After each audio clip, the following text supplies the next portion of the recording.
नमस्कार, U24 news मध्ये आपल्या सर्वांचं पुन्हा एकदा स्वागत। आपण पाहतोय की काल रात्री मुकुंदनगरमध्ये घटना घडली। दोन मित्रांमध्ये काही कारणास्तव भांडण झालं आणि त्या भांडणाचं रूपांतर या ठिकाणी आपण पाहिलं की प्रचंड मारामारी एकमेकांसोबत झाली। त्याचे सीसीटीव्ही फुटेज देखील व्हायरल झाले। सदर घटना ही मुकुंदनगरमध्ये घडली आणि याच ठिकाणी ती घटना घडली होती। आपण सविस्तर ज्यावेळेस या घटनेची माहिती घेतली, आपण पाहिलं की काही वृत्तवाहिन्यांच्या माध्यमातून ही बातमी प्रसारित करण्यात आली। याच्यामध्ये असं जाणवतंय की हा प्लॅनिंगने झालेला मर्डर आहे, परंतु मुकुंदनगर परिसरात ही जी घटना घडली ही निव्वळ एक घटना होती। आपण पाहिलं, जर आपण ह्याची पार्श्वभूमी पाहिली, जे झीशान खान होता आणि ज्याच्या हातून ही घटना घडली, हे दोघं मित्र होते आणि त्या पलीकडे हे दोघं एकमेकांचे नातेवाईक देखील असल्याची माहिती सध्या मिळत आहे। आपण जर ही घटना पाहिली तर दोघेही परप्रांतीय होते, दोघेही दुसऱ्या राज्यातून इथे पोट भरण्यासाठी किंवा कामधंद्यानिमित्ताने मुकुंदनगर मध्ये राहत होते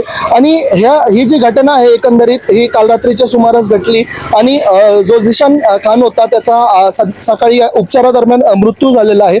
आपण जर सीसीटीव्ही फुटेज पाहिलं तर दोघांमध्ये चेष्टा मस्करी सुरू होती आणि त्याचंच रूपांतर नंतर भांडणांमध्ये झालं आणि भांडणांचं नंतर त्यांच्यामध्ये मारामारी झाली आणि कुठेतरी ज्याचा मृत्यू झालाय झीशान खान, याला जास्त दुखापत झाल्याने त्याचा मृत्यू झाला। आपण जर पाहिलं तर काही वृत्तवाहिन्यांवरती चुकीची माहिती प्रसारित केली जाते, ज्याच्यामध्ये कुठेतरी चाकू खुपसून हत्या करण्यात आली, मुकुंदनगर मधील हत्याकांड अशा पद्धतीचे शब्द वापरले जातात। तर हा हत्याकांड नसून कुठेतरी एका मित्राकडूनच एका मित्राचा जीव गेलाय, न कळत हा जीव गेलाय अशी प्राथमिक माहिती आपल्या हाती लागली आहे। आता पुढे काय घडणार याकडे सर्वांचं लक्ष लागलं आहे।